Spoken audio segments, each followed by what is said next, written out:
Hello दोस्तों, नमस्कार। आपके अपने यूट्यूब चैनल स्टडी विद प्रेम में आप सभी का स्वागत है और मैं हूं प्रेम। ये क्लास आपकी जीके जीएस की बहुत ही महत्वपूर्ण क्लास होने वाली है, क्योंकि मैं आपको इस क्लास में सीआरपीएफ का जो एग्जाम चल रहा है उसमें आए हुए क्वेश्चन मैं आपको कराने वाला हूं और मैं आपको एक एक क्वेश्चन विद एक्सप्लेनेशन के साथ कराने वाला हूं, ताकि यदि आपके एग्जाम में उस क्वेश्चन से संबंधित कोई भी क्वेश्चन यदि आता है तो आप इस क्लास को देखकर आप उस क्वेश्चन को आप इजीली कर सकें। तो आप प्लीज़ आप इस वीडियो को पूरा देखें, क्योंकि मैं आपको विश्वास दिलाता हूं आपको इस क्लास से 2 या 3 क्वेश्चन आपको हर एक शिफ्ट में मिलने वाले हैं, क्योंकि मैं आपको एक एक क्वेश्चन इस तरीके से कराने वाला हूं ताकि उस टॉपिक से संबंधित आपका या फिर उस क्वेश्चन से संबंधित आपका एक भी क्वेश्चन नहीं छूटेगा। तो चलिए बिना समय क्लास को स्टार्ट करते हैं। देखिए फर्स्ट क्वेश्चन जो कि आपके स्क्रीन के सामने ये रहा। देखिए आपके एग्जाम में पूछा गया था, सीआरपीएफ के एग्जाम में, मुखौटा जो नृत्य है वो किस राज्य का है? तो वो आपका अरुणाचल प्रदेश का है। कहाँ का? अरुणाचल प्रदेश का है। और अरुणाचल प्रदेश का एक नृत्य और याद रखेंगे, युद्ध नृत्य। युद्ध नृत्य भी कहाँ का है? युद्ध नृत्य भी जो आपका अरुणाचल प्रदेश का है। देखिए बात करते हैं और अन्य महत्वपूर्ण नृत्य के बारे में। देखिए बात करते हैं हम कर्मा की। कर्मा ये जो हमारा, बात करते हैं अन्य नृत्य के बारे में। देखिए कर्मा नृत्य की यदि मैं बात करूं तो कर्मा नृत्य आपका छत्तीसगढ़ का हो जाएगा, बहुत ही महत्वपूर्ण है ये एग्जाम की दृष्टि से। लावड़ी तमाशा की बात करते हैं तो ये महाराष्ट्र का हो जाएगा। यक्षगान आपका कर्नाटक का हो जाएगा। छऊ आपका उड़ीसा का हो जाएगा। ठीक है, यही बात करते हैं हम चरकुला। चरकुला आपका, ये आपका उत्तर प्रदेश का हो जाएगा चरकुला। ठीक है, बात करते हैं कुमाऊं या फिर झोरा। ये आपका कहाँ का होगा? ये उत्तराखंड का हो जाएगा आपका। यूके मतलब उत्तराखंड। ठीक है, झोरा या फिर कुमाऊं कहाँ का होगा? उत्तराखंड का। मांडी की बात करते हैं तो ये आपका गोवा का हो जाएगा, बहुत ही महत्वपूर्ण है। हावड़ा भांगड़ा या फिर गिद्दा की बात करते हैं। भांगड़ा गिद्दा कहाँ के? आपके पंजाब के। भांगड़ा और गिद्दा।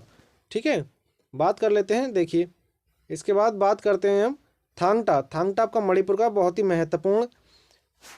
इसके बाद बात करते हैं घूमर या फिर कालबेलिया। ये आपका राजस्थान में पड़ता है। घूमर और कालबेलिया कहाँ होंगे? राजस्थान में। ठीक है, बात करते हैं। देखिए यहाँ एक दो महोत्सव है। एक आपका बांग्ला महोत्सव है जो कि मेघालय में मनाया जाता है। कौन सा? बांग्ला महोत्सव। हॉर्नबिल है। दूसरा नागालैंड में मनाया जाता है। हॉर्नबिल कहाँ? नागालैंड में। अब बात करते हैं नेक्स्ट क्वेश्चन क्या पूछा गया था।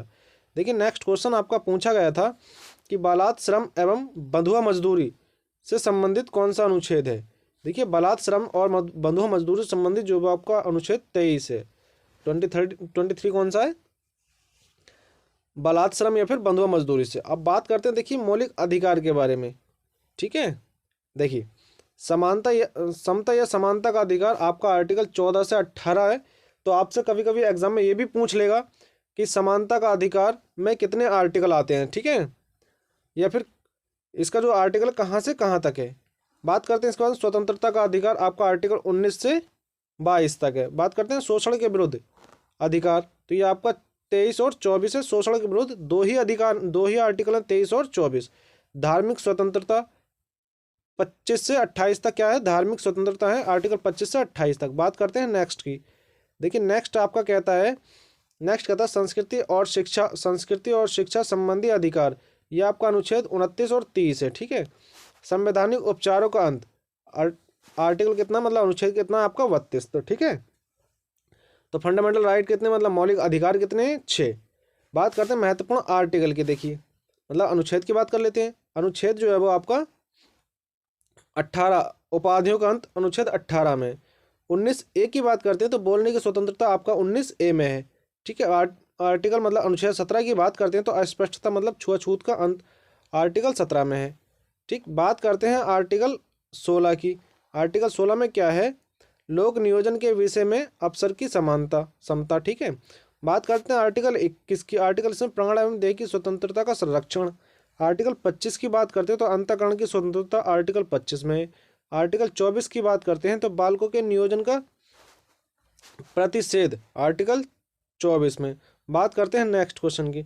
नेक्स्ट क्वेश्चन आपका देखिए सिंधु घाटी सभ्यता से क्वेश्चन पूछा गया था, तो मैंने इससे संबंधित जो भी आपके महत्वपूर्ण क्वेश्चन बनने वाले थे वो मैंने आपको एक ही जगह लिख दिए हैं। देखिए बात करते हैं सिंधु घाटी सभ्यता के स्थल। जो सिंधु घाटी सभ्यता का जो स्थल था कौन सा? लोथल। वो किस राज्य में है? तो लोथल आपका गुजरात में हो जाएगा। ठीक है, लोथल कहाँ होगा? गुजरात में। बात कर लेते हैं। देखिए बात करते हैं सिंधु सभ्यता। ठीक है, देखिए तो इसका जो कार्यकाल मानते हैं 2350 से 1750 ईसा पूर्व मानते हैं। ठीक है, कितना मानते हैं? 2300 से 2350 से 1750 ईसा पूर्व मानते हैं। ठीक है, देख क्या क्या बन सकते हैं। खोज किसने की है? खोज किया आपकी दयाराम साहनी, याद रखेंगे। ठीक है, राय बहादुर दयाराम साहनी ने खोज किए। अन्य नाम क्या क्या थे इसके? देखिए प्रेग प्रेग ऐतिहासिक भी कह सकते हैं इसे, प्राक ऐतिहासिक, या फिर हम सैदब सभ्यता कह सकते हैं, या फिर इसे नगरीय सभ्यता भी कहा जाता है। किसे? सिंधु सभ्यता को। ठीक है, बात करते हैं पश्चिम में। क्या पश्चिम में कौन सा स्थान था? तो सुत कांगड़ और पश्चिम में था, जो कि बलूचिस्तान में पड़ता था। और आपकी नदी कौन सी थी? दशक नदी किनारे स्थित था। बात करते हैं पूरब में। पूरब में आपका आलमगीरपुर था, उत्तर प्रदेश में पड़ता है ये। और आपको कौन सी नदी हो जाती है? हिंडन नदी। ठीक है, बात करते हैं उत्तर में। उत्तर में आपका मादा पड़ता है, जो कि आपका जम्मू कश्मीर में पड़ता है। और ये कौन सी नदी हो जाती है? आपकी चेनाब नदी हो जाती है। बात करते हैं दक्षिण में। दक्षिण में आपका देईमाबाद पड़ता है, जो कि महाराष्ट्र में पड़ता है आपका। और नदी हो जाती है गोदावरी। ठीक है, महत्वपूर्ण बंदरगाह दो थे इसके, एक लोथल था, एक सुत कोतदा। ये दो बंदरगाह थे। पद्धति की बात करते हैं तो ग्रिड पद्धति थी। पद्धति कौन सी थी? ग्रिड पद्धति थी। ठीक है, बात कर लेते हैं यहीं फसल के बारे में। तो गेहूं और जो प्रमुख फसलें थी। लिपि की बारे में बात करते हैं तो भाव चित्रात्मक इसकी लिपि थी। ठीक है, बात करते हैं समाज की। तो मात्र सत्तात्मक क्या था? मतलब यहाँ क्या थी? माता की मान्यता ज़्यादा थी, तो उसमें क्या? मात्र सत्तात्मक थी। समाज कौन सा था? मात्र सत्तात्मक। बात करते हैं नेक्स्ट क्वेश्चन। देखिए नेक्स्ट क्वेश्चन पूछा गया था आपका, मोहम्मद अली जिन्ना ने अपना 14 सूत्रीय मांग कब की थी? 14 सूत्रीय की मांग की बात कर रहा है, कब की थी? तो ये 28 मार्च 1929 को करता है। कब? 28 मार्च 1929 को ये 14 सूत्रीय मांग रखी जाती है। ठीक है, इसे मोहम्मद अली जिन्ना को क्या कायदे आजम भी कहा जाता है? किसे? मोहम्मद अली जिन्ना को कायदे आजम भी कहा जाता है। चलिए बात करते हैं। देखिए इसके बाद पूछा गया था आपकी कि कनाडा से भारतीय संविधान में क्या जोड़ा? बात देखिए, कनाडा में आपसे क्वेश्चन पूछा था, या ऑप्शन में आपको दिया होगा कि संघीय विशेषता, संघात्मक विशेषताएं कहाँ से जोड़ी गई। यदि आपसे ये पूछा हो तो मैंने आपको जो कनाडा से जोड़े गए थे वो मैंने आपको सभी यहीं लिख दिए। चलिए बात करते हैं। देखिए कनाडा से भारतीय संविधान में क्या जोड़ा गया? तो देख कनाडा से जो जोड़ा गया वो आपका संघात्मक विशेषताएं जोड़ी गई। ठीक है, दूसरा पॉइंट जोड़ा गया आपका संघ एवं राज्य के बीच शक्ति का विभाजन जोड़ा गया। और तीसरा जोड़ा गया आपका राज्यपाल की नियुक्ति विषयक प्रक्रिया। ठीक है, ये आपका कहाँ से जोड़ा है? कनाडा से। अब बात कर लेते हैं अन्य देश से भी क्या क्या हमने लिया है। रूस से बात करते हैं तो फंडामेंटल ड्यूटी कहाँ से लिया है, मतलब मौलिक कर्तव्य कहाँ से लिया? रूस से लिया है। जापान से जो लिया हमारा विधि द्वारा स्थापित प्रक्रिया कहाँ से लिया हमने? जापान से लिए विधि द्वारा स्थापित प्रक्रिया। बात करते हैं देखिए ऑस्ट्रेलिया से के लिए हमने, तो प्रस्तावना की भाषा हमने ऑस्ट्रेलिया से लिए। और संबंधित सूची का प्रावधान भी कहाँ से लिया हमने? ऑस्ट्रेलिया से लिया है। बात करते हैं अमेरिका से, तो मौलिक अधिकार कहाँ से लिए हैं? फंडामेंटल राइट कहाँ से लिए हैं? मैंने अमेरिका से लिए हैं। ठीक है, बात करते हैं नेक्स्ट क्वेश्चन की। देखिए नेक्स्ट क्वेश्चन आपका पूछा गया था, किस स्थान को कोदला टिब्बा के नाम से जाना जाता है? ठीक है, तो ये आपका था धोलावीरा। कौन सा था? धोलावीरा, जो कि गुजरात में पड़ता है। और धोलावीरा विश्व धरोहर 40वें विश्व धरोहर के रूप में किसे मान्यता मिली है?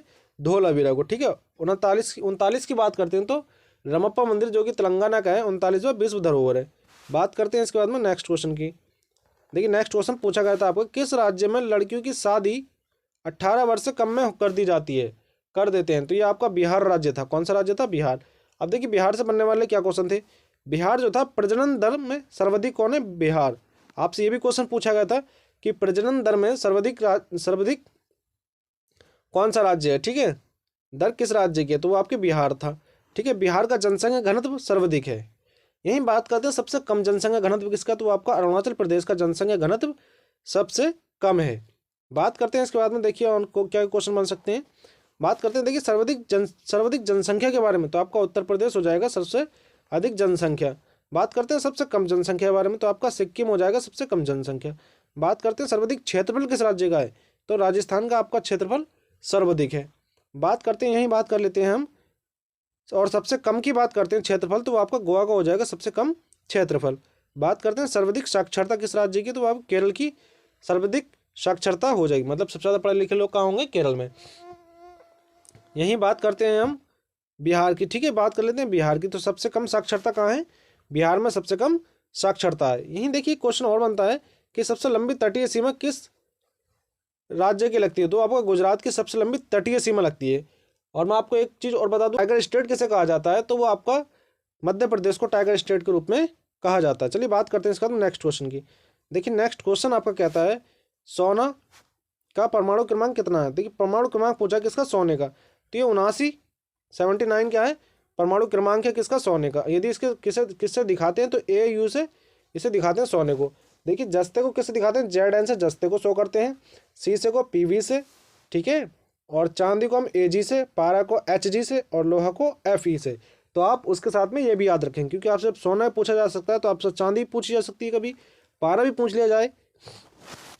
तो ये आपके महत्वपूर्ण बनने वाले क्वेश्चन थे। चलिए बात करते हैं इसके बाद में नेक्स्ट की। नेक्स्ट है देखिए आपका खिलाफत आंदोलन कब हुआ। बात कर रहा है खिलाफत आंदोलन की, तो इसका राइट आपका आंसर हो जाएगा 1919। खिलाफत आंदोलन कब होता है, 1919 में खिलाफत आंदोलन होता है। तो चलिए बात करते हैं 1919 में और क्या क्या होता है। देखिए आप इस तरीके से पढ़ेंगे तो आप शायद ही भूलें। बात करते हैं, देखिए 13 अप्रैल 1919 को जलियांवाला बाग हत्याकांड होता है, जिसकी समीक्षा के लिए हंटर आयोग की स्थापना की जाती है। तो स्थापना कब हो जाती है, तो स्थापना जो हो जाती है हंटर आयोग की वो तो 1919 में हो जाती है। लेकिन यदि आपसे पूछ लिया जाए कि रिपोर्ट कब देती है, तो ये रिपोर्ट देती है 1920 में, ठीक है। हंटर आयोग 1919 में क्या होती है, ILO की स्थापना होती है। अंतर्राष्ट्रीय श्रम संगठन की स्थापना कब होती है, 1919 में होती है। वर्साय की संधि कब होती है, 1919 में होती है वर्साय की संधि। मॉन्टेग्यू चैम्सफोर्ड अधिनियम कब आता है आपका, 1919 में आता है मॉन्टेग्यू चैम्सफोर्ड अधिनियम। और रॉलक एक्ट या फिर हम उसे कह सकते हैं काला कानून कब आता है आपका, 1919 में ही आता है। बात करते हैं इसके बाद में, देखिए और क्या क्वेश्चन बन सकते हैं। देखिए और क्वेश्चन आपका बन सकता है, असहयोग आंदोलन पूछ सकता है आपसे कब हुआ, तो 1920 में हुआ, ठीक है। और किसके समय हुआ, तो चैम्सफोर्ड के समय होता है। बात करते हैं सविनय अवज्ञा आंदोलन, तो ये 1930 में होता है और इरविन के टाइम होता है। बात करते हैं भारत छोड़ो आंदोलन, ये 9 अगस्त 1942 को होता है और किसके समय होता है, लिलिथ गो के समय, ठीक है। काकोरी ट्रेन एक्शन होता है 9 अगस्त 1925 को, ठीक है। कब होता है, 9 अगस्त 1925 को। देखिए अब आपसे पूछा गया था कि बाबर का युद्ध पूछा गया था, तो मैंने आपके बाबर के जो भी चार युद्ध थे वो भी आपको यहीं एक ही जगह लिखवा दिए। देखिए पहले बात करते हैं पानीपत का पहला युद्ध होता है 1526 में। कब, आप डेट भी याद रखेंगे, 21 अप्रैल 1526 को होता है बाबर और इब्राहिम लोदी के बीच, ठीक है। यही बात करते हैं हम खानवा का युद्ध। खानवा का युद्ध दूसरा युद्ध था बाबर का, जो कि 17 मार्च 1527 को होता है, जो कि बाबर और राणा सांगा के बीच होता है खानवा का युद्ध। इसके बाद हम बात करते हैं चंदेरी का युद्ध। देखिए चंदेरी का युद्ध आपका होता है 29 जनवरी। चंदेरी का युद्ध कब होता है आपका, चंदेरी का युद्ध होता है 29 जनवरी 1528 को होता है, जो कि मैदनी रॉय और बाबर के बीच होता है। देखिए चारों युद्ध मैं आपको बताता हूँ, जीतता कौन है, बाबर ही जीतता है चारों युद्ध। घाघरा का युद्ध होता है जो कि 6 मई 1529 को होता है, जो कि अफगानों के बीच होता है, और इसमें भी विजय कौन रहता है, बाबर ही विजय रहता है। तो ये बाबर के 4 महत्वपूर्ण युद्ध थे, और आपसे बाबर का एक युद्ध पूछा गया था, तो मैंने आपको चारों युद्ध ही एक ही जगह लिखवा दिए। चलिए बात करते हैं इसके बाद में नेक्स्ट की। देखिए इनके कार्यकाल से भी एक क्वेश्चन आया था कि जहांगीर का कार्यकाल कब से कब तक था, तो अब मैंने कार्यकाल से भी संबंधित जो भी महत्वपूर्ण थे वो मैंने आपको लिखवा दिया। देखिए बाबर के कार्यकाल की बात करते हैं तो 1526 से 1530 तक बाबर रहता है 4 साल। यही बात करते हैं हुमायूं, तो 1530 से 1556 तक कौन रहता है, हुमायूं रहता है 1530 से 1556 तक, ठीक है।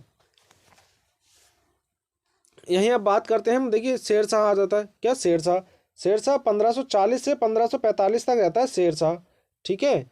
यहीं बात करते हैं, देखिए अकबर आता है तो 1556 से 1605 तक कौन रहता है, अकबर रहता है। जहांगीर की यदि मैं बात करूं तो 1605 से 1627 तक जहांगीर रहता है, 1605 से 1627 तक। शाहजहां की यदि मैं बात करूं तो 1627 से 1657 तक कौन रहता है, शाहजहां रहता है 1627 से 1657 तक। औरंगजेब की बात करते हैं तो 1658 से 1707 तक कौन रहता है, औरंगजेब रहता है 1658 से 1707 तक। चलिए बात करते हैं इसका तो नेक्स्ट क्वेश्चन की क्या बनता है। देखिए नेक्स्ट आपको गुलाम वंश से क्वेश्चन पूछा गया था, गुलाम वंश नहीं आपको सैयद वंश से, कौन सा, सैयद वंश से पूछा था। और आपका एक, चलिए बात करते हैं हम गुलाम वंश की। गुलाम वंश में क्या है, गुलाम वंश की स्थापना होती है, स्थापना कौन करता है इसकी, गुलाम वंश की संस्थापक थे कुतुबुद्दीन ऐबक 1206 में गुलाम वंश की स्थापना करते हैं, जिसे गौरी का गुलाम कहा जाता है और जिसे लाख बख्श कहा जाता है कुतुबुद्दीन ऐबक को। बात करते हैं, देखिए खिलजी वंश जो है आपका खिलजी वंश कब आता है, ये 1290 में आता है और कब तक रहता है, ये 1320 तक रहता है, ठीक है। जलालुद्दीन फिरोज खिलजी इसकी स्थापना करते हैं, संस्थापक हैं। और इसने राजधानी जो बनाई अपनी किलोखरी इसने राजधानी बनाई थी जलालुद्दीन फिरोज खिलजी ने, जो खिलजी वंश का संस्थापक था। बात करते हैं तुगलक वंश। 1320 से 1398 तक तुगलक वंश रहता है और गयासुद्दीन तुगलक इसकी स्थापना करते हैं। बात करते हैं इसके बाद में सैयद वंश। ये 1414 से 1451 तक रहता है और इसकी स्थापना करते हैं खिरज खां। स्थापन कौन करते हैं? खिरज खां। तो आपसे ये सैयद वंश ही पूछा गया था। बात करते हैं लोधी वंश। देखिए लोधी वंश 1551 से लोधी वंश जो आपका 1451 से 1526 तक रहता है और इसकी स्थापना करते हैं बहलोल लोधी। चलिए बात करते हैं इसके बाद में नेक्स्ट क्वेश्चन की। लेकिन नेक्स्ट क्वेश्चन आपका है कर्क रेखा को 2 बार कौन सी नदी काटती है? ठीक है, कर्क रेखा को 2 बार, तो इसका राइट आपका आंसर हो जाएगा माही नदी कर्क रेखा को 2 बार काटती है। यही क्वेश्चन आपसे पूछ लिया जाएगा कभी कि मकर रेखा को 2 बार कौन सी नदी काटती है? तो मकर रेखा को आपके लिम्पोपो नदी मकर रेखा को 2 बार काटती है।